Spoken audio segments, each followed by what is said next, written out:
Hello everyone, I welcome you all in your accountancy class. Today we will start our new chapter which is depreciation. तो इसके बारे में आपको पहले से पता है बेसिक नॉलेज कि डेप्रिसिएशन क्या होता है. You all know that depreciation means reduction in the value of asset.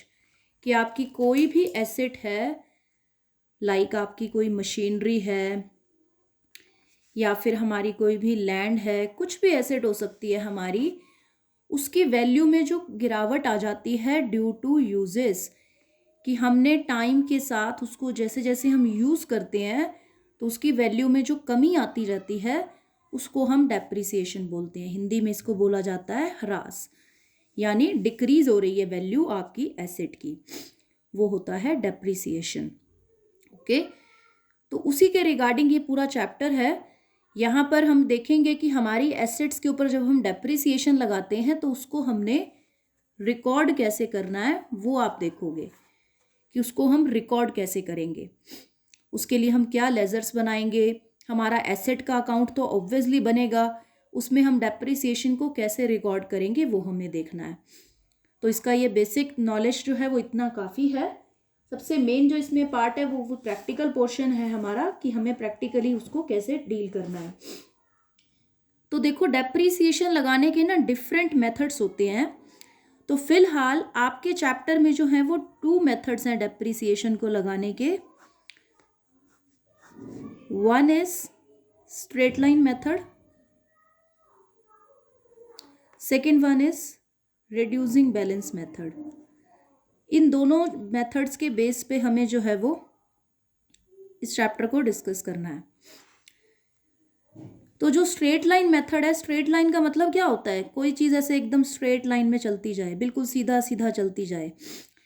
तो यानी डेप्रिसिएशन भी ना एक सीधी लाइन में लगातार चलता जाएगा, उसके में कोई चेंज नहीं आएगा. मीन्स कि फर्स्ट ईयर में जितना डेप्रिसिएशन लगा था ना, सेकेंड ईयर में भी उतना ही, थर्ड ईयर में भी डेप्रिसिएशन उतना, फोर्थ ईयर में भी सेम. यानी डेप्रिसिएशन की अमाउंट जो है ना वो स्ट्रेट लाइन में चलती रहती है. तो इसका मतलब आप क्या कह सकते हो कि डेप्रिसिएशन की अमाउंट एवरी ईयर सेम रहती है.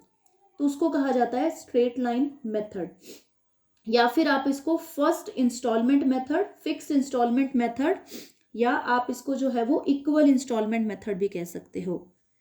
Fixed instalment method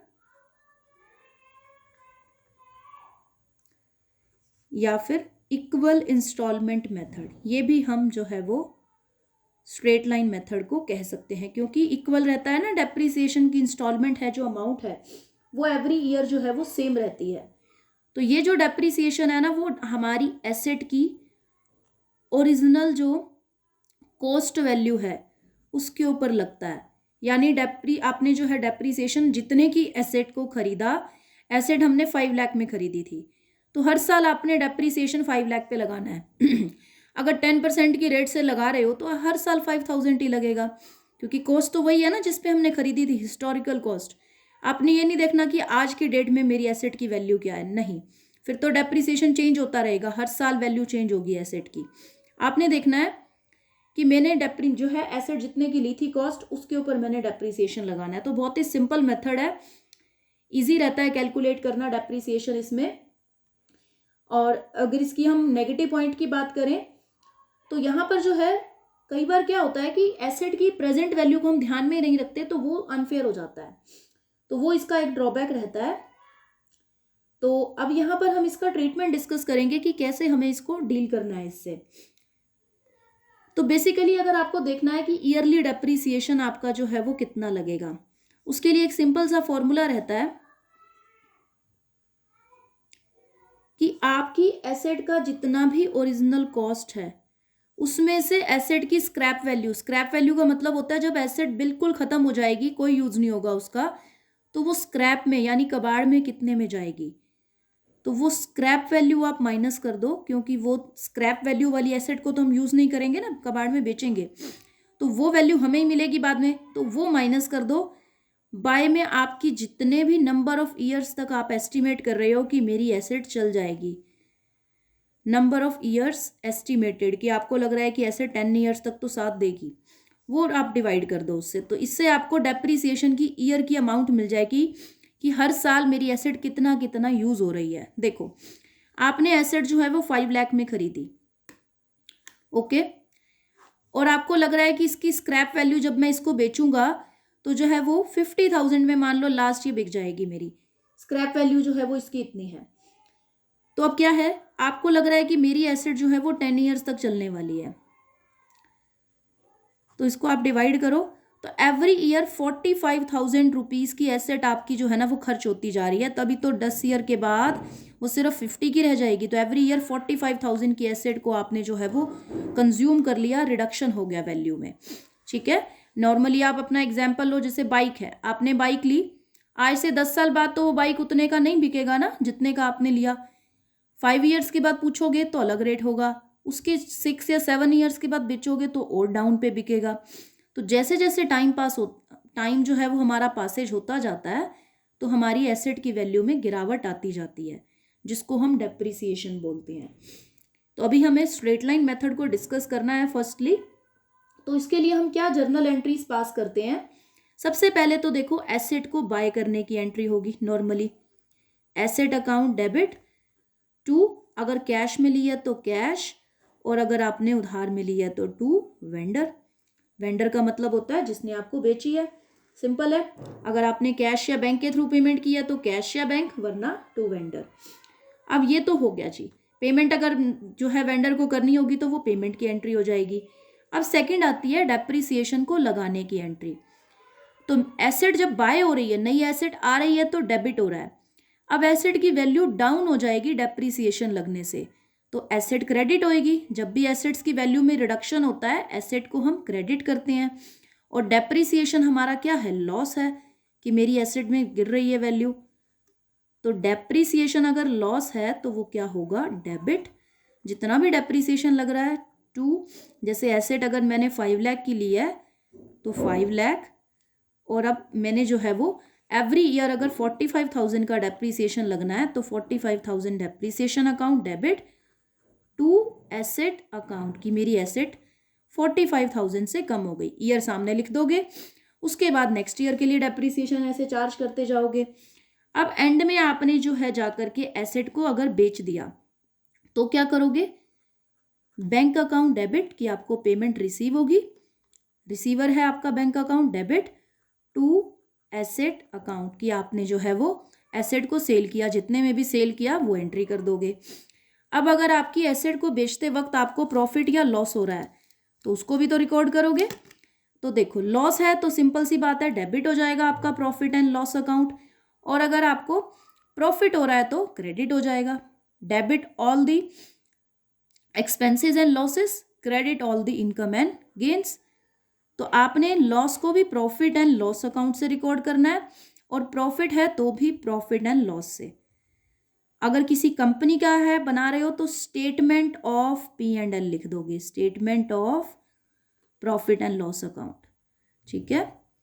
profit and loss account, ये एंट्री मैंने करी है लॉस के लिए, कि अगर एसेट बेचने से मुझे कुछ लॉस हो रहा है, हो सकता है मेरी एसेट की इस वक्त प्रेजेंट मार्केट वैल्यू जो है वो 3 लाख चल रही थी, आफ्टर डिडक्टिंग डेप्रिसिएशन, की डेप्रिसिएशन वगैरह माइनस करने के बाद, लेकिन मेरी फिर भी कम में बिकी, तो लॉस को रिकॉर्ड करेंगे टू एसेट अकाउंट, और इसकी अपोजिट एंट्री हो जाएगी अगर आपको प्रॉफिट हो रहा है, यानी asset account debit to profit and loss अगर आपको हो रहा होगा प्रॉफिट। इनकी आगे हम डिटेल में बात करेंगे, कोई दिक्कत नहीं है इसमें, बिकॉज आगे हमें सम करना है तो उसके बारे में हम डिटेल में डिस्कस करेंगे। तो ये आपका जो है वो बेसिक पोर्शन था इस चैप्टर के बारे में। अब हम इसका एक न्यूमेरिकल जो है वो डिस्कस करेंगे, जिसके बेस पे जो है आप अपने न्यूमेरिकल्स को प्रैक्टिस करेंगे। तो हम एक न्यूमेरिकल ले लेते हैं इसमें, और यहाँ पर ना देखिए न्यूमेरिकल्स में थोड़ी थोड़ी वेरिएशन आती जाएगी, कि आपको कई बार जो है वो एक सिंगल मशीनरी से डील करने के लिए दिया जाएगा, कई बार आपको बोला जाएगा कि 2 मशीनरी साथ में है, एक आपने ड्यूरिंग द ईयर खरीदी, तो वो कोई उसमें दिक्कत नहीं है, बस उसमें आपको 2 मशीनरीज हैं तो 2 के अकॉर्डिंग सम चल जाएगा। तो देखिए अब ये एक स्टेटमेंट ले रही हूँ मैं, यहाँ मैं 2 मशीनरीज लेके चल रही हूँ ताकि आपको बाद में सम करना ईजी हो जाए। 1 अप्रैल 2009 को एक्स ने प्लांट एंड मशीनरी परचेज किया 43,000 का। It was estimated that the effective life of plant and machinery will be 10 years and after 10 years इसकी स्क्रैप वैल्यू 3,000 हो जाएगी। ओके, कॉस्ट आपको बता रखी है, स्क्रैप वैल्यू बता रखी है, एस्टिमेटेड लाइफ है, तो हर साल का डेप्रिसिएशन हम निकाल सकते हैं, बहुत इजी। 1 अप्रैल 2010 को आपने जो है ये आपने 1 अप्रैल 2009 को ली थी। अब एक साल बाद आपने एक एडिशनल मशीन 25,000 की ली है जिसकी इफेक्टिव लाइफ जो है वो 15 ईयर्स रहेगी और स्क्रैप वैल्यू उसकी 2500 है। ओके, 1 अक्टूबर 2011 को आपने एक मशीन और ली है 12,000 की, उसकी भी आपको स्क्रैप वैल्यू और एस्टिमेटेड लाइफ बता रखी है। आपको प्लांट एंड मशीनरी अकाउंट बनाना है 31 मार्च 2013 तक, 3 सालों तक का अकाउंट आपको बनाना है। एक ही अकाउंट में हम आगे आगे चलते जाएंगे 3 ईयर्स तक, और डेप्रिसिएशन स्ट्रेट लाइन मेथड से लगाना है, वो ही हम डिस्कस कर रहे हैं अभी, तो फर्स्ट ही मेथड हो रहा है हमारा। तो अकाउंट्स आपके एवरी ईयर जो है वो 31 मार्च को क्लोज होते हैं। तो फिलहाल आपको ज़्यादा सोचना नहीं है कि सम लेंथी है या क्या है, आपको सिर्फ अपनी फर्स्ट मशीन पे गौर करना है, क्योंकि अभी 2010 का अकाउंट नहीं बना रहे कि सेकंड मशीन बाय हो जाए, अभी फर्स्ट मशीन की बात करेंगे। जैसे जैसे ईयर आगे बढ़ता जाएगा वैसे वैसे आगे की मशीन्स की बात होती जाएगी। तो अब आपको यहाँ पे बनाना है प्लांट एंड मशीनरी अकाउंट, यानी आपका एसेट अकाउंट। एसेट अकाउंट में आपने सबसे पहले जो है वो एसेट को परचेज करने की एंट्री करोगे, उसके बाद जो है हम डेप्रिसिएशन को लगाएंगे। तो ये हो गई आपकी डेबिट साइड, ये हो गई हमारी क्रेडिट साइड, और ये हो गया डेट का column, that is for amount and this is also for amount and this one is for date, particulars and particulars। जी, अब हम करेंगे सम को स्टार्ट। आपने 1 अप्रैल को 2009 को जो है वो मशीन खरीदी है। सबसे पहले तो मशीन को खरीदने की, प्लांट एंड मशीनरी को खरीदने की एंट्री कर दो टू बैंक। एसेट जब भी आपकी नई ली जाती है डेबिट साइड में एंट्री होती है, एसेट को सेल करोगे तो क्रेडिट साइड में एंट्री, डेप्रिसिएशन लगाओगे तो भी एसेट की वैल्यू जो है वो कम हो रही है तो क्रेडिट साइड में एंट्री। बहुत ही सिंपल सा कंसेप्ट है ये। नई एसेट लेते ही डेबिट साइड, और अगर एसेट को बेचा या एसेट की वैल्यू कम हुई तो क्रेडिट साइड को पकड़ना है। बस इतना सा आपको जो है वो ध्यान रखना है। अब आपको जो है वो फर्स्ट आपने जो है वो 43,000 की एसेट खरीदी। ओके, उसके बाद नेक्स्ट अब हमने क्या करना है, और कुछ हुआ नहीं इस साल में, तो 1 ईयर यानी 31 मार्च को आपने लगा देना है डेप्रिसिएशन। 31 मार्च, 1 अप्रैल 2000 जो है वो 9 से आपका 1 अप्रैल से ईयर शुरू हुआ, मार्च आने तक ईयर चेंज हो जाएगा। क्यों? क्योंकि दिसंबर जनवरी आएगा जब, तभी मार्च आएगा ना, तो जनवरी में ईयर चेंज होगा 1 साल बाद। तो 1 साल बाद आपका ईयर हो जाएगा 2010, और उस साल का डेप्रिसिएशन देखो हमेशा क्रेडिट साइड पे लिखते हैं एसेट अकाउंट में। क्यों? क्योंकि एसेट की वैल्यू कम हो रही होती है, इसीलिए क्रेडिट साइड पे। तो डेप्रिसिएशन अब देखो कितना बनेगा। उन्होंने आपको कहा था कि 43,000 की एसेट है, 3,000 उसकी जो है वो स्क्रैप वैल्यू है। तो देख लो, अब एस्टिमेट कर लो डेप्रिसिएशन का।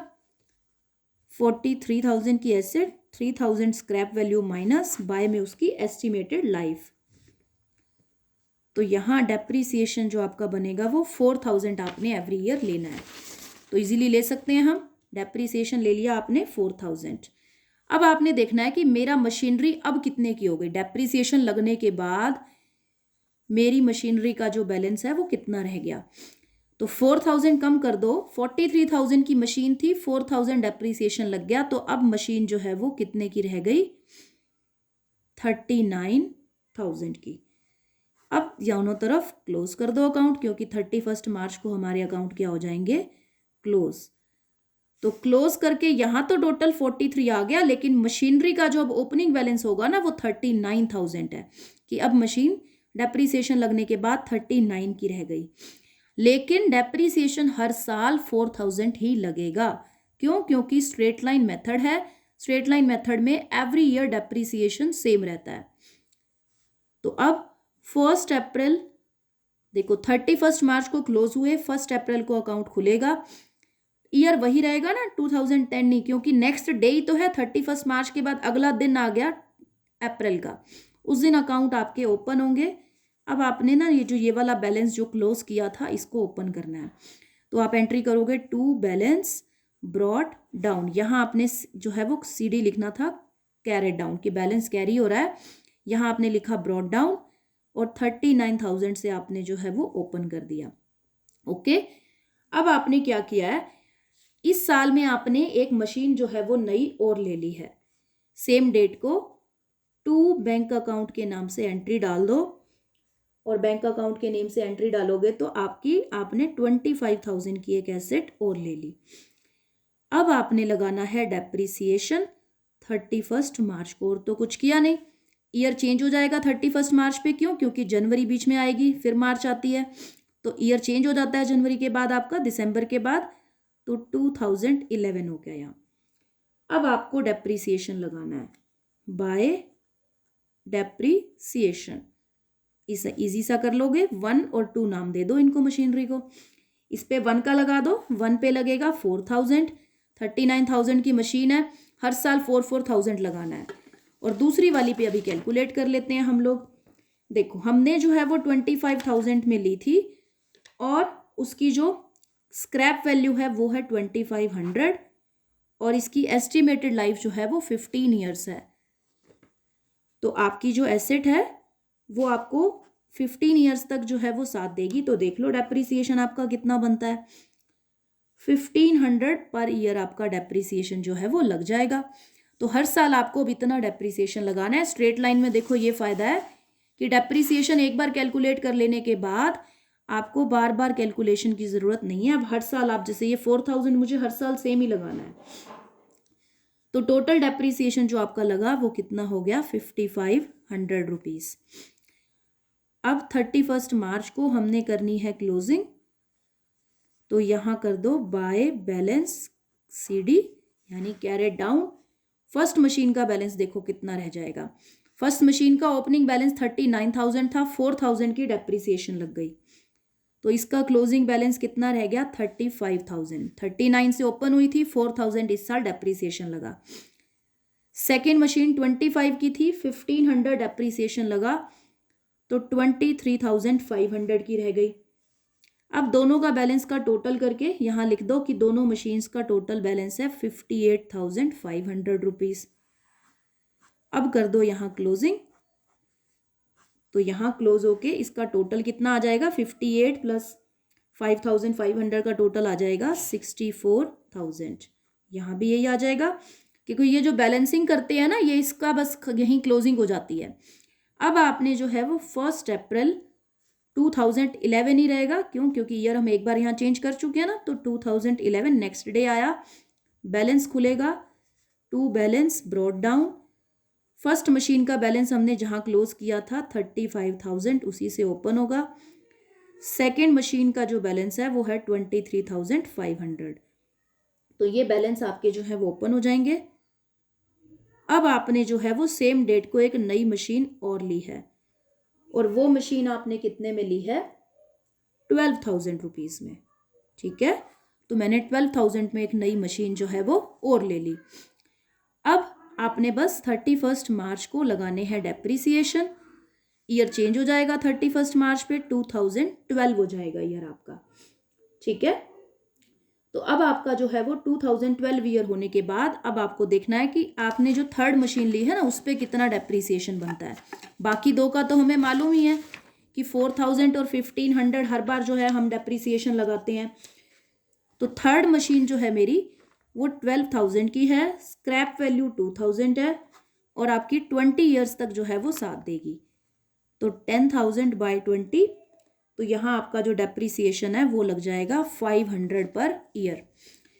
तो 500 पर ईयर जो है वो डेप्रिसिएशन आपने लगाना है। तो अब आपके पास तीनों के लिए डेप्रिसिएशन की अमाउंट है बाय डेप्रिसिएशन। फर्स्ट का जो है वो 4,000, सेकंड का जो है वो 1500 और थर्ड का हमारा जो है वो 500। तो टोटल डेप्रिसिएशन जो हो गया वो हो गया आपके पास 6000 रुपीज। और यहाँ आपको एक चीज़ और ध्यान देनी थी, 500 कैलकुलेट करने से पहले एक चीज़ हमें ध्यान देनी थी कि हमने 1 अप्रैल को नहीं 1 अक्टूबर को ली है मशीन। अगर आपने 1 अक्टूबर को ली है ना तो डेप्रीसिएशन आपका अक्टूबर से काउंट होगा, अक्टूबर से फिर 6 मंथ का काउंट होगा depreciation, not for the whole year. क्यों? क्योंकि देखो अक्टूबर तक 6 मंथ बीत चुके थे। देखिए आप, अप्रैल, मई, जून, जुलाई, अगस्त और सितंबर 6 मंथ आपके जो है वो बीत चुके हैं। तो डेप्रीसिएशन भी हाफ ईयर का लेंगे। क्यों? क्योंकि अक्टूबर से पहले तो मशीन थी ही नहीं ना, तो डेप्रीसिएशन क्यों लगेगा? तो डेप्रीसिएशन हाफ हो जाएगा आपका। तो यहाँ डेप्रीसिएशन जो लगेगा that will be, total depreciation हो जाएगा 5750। ठीक है, यहाँ क्लियर है हम? अगर मशीनरी ड्यूरिंग द ईयर बीच में किसी डेट को लो तो डेप्रीसिएशन उतना ही लगता है जब वो मशीन ली गई तब से लेकर के 31 मार्च तक। तो अक्टूबर से 31 मार्च 6 मंथ का लगा है। अब 31 मार्च को करोगे आप यहाँ पे balancing by balance carried down. तो बैलेंसिंग करते टाइम बस आप देखो कि आपकी फर्स्ट मशीन जो थी वो ओपन हुई थी 35 के ऊपर, और 4000 आपने जो है वो बैलेंस कर दोगे तो कितने की रह जाएगी? 31,000 की।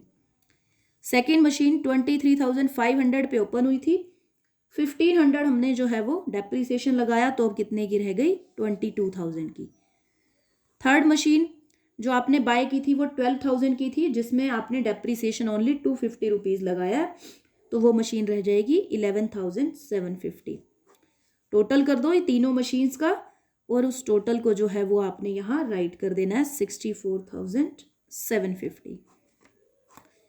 अब यहाँ कर दो टोटल, और एक लास्ट अब बस आपका ईयर का रह गया करना, उसके बाद आपका जो सम है वो फिनिश हो जाएगा। 70,500 और 70,500।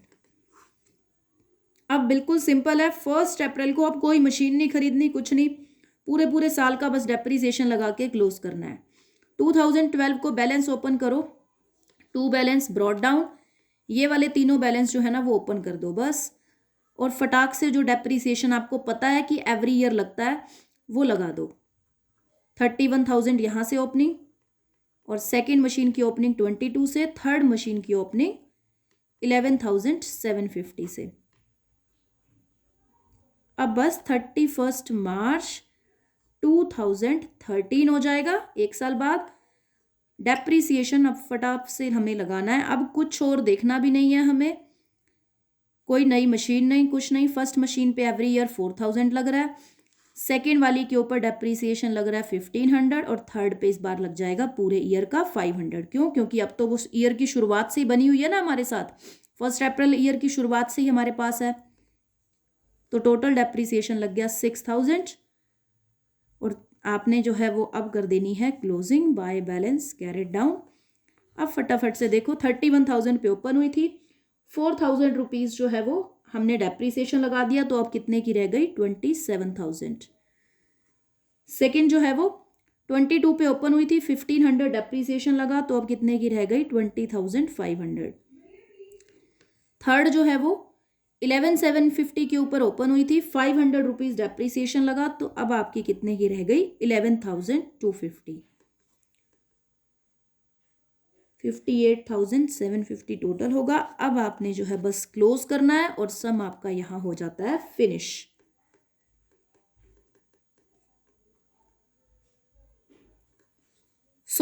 ये आपका डेप्रीसिएशन के ऊपर जो है वो सम था। सम जरूर हल्का सा लेंथी जरूर रहेगा, लेकिन सम जो है वो बहुत ही ईजी है।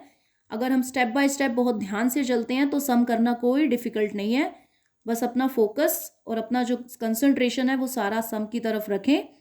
Then it's all about calculations, nothing else. एक बार आपको बस कैलकुलेशन करनी है और वो उसी डायरेक्शन में ठीक ठाक चलते जाएं। Thank you so much.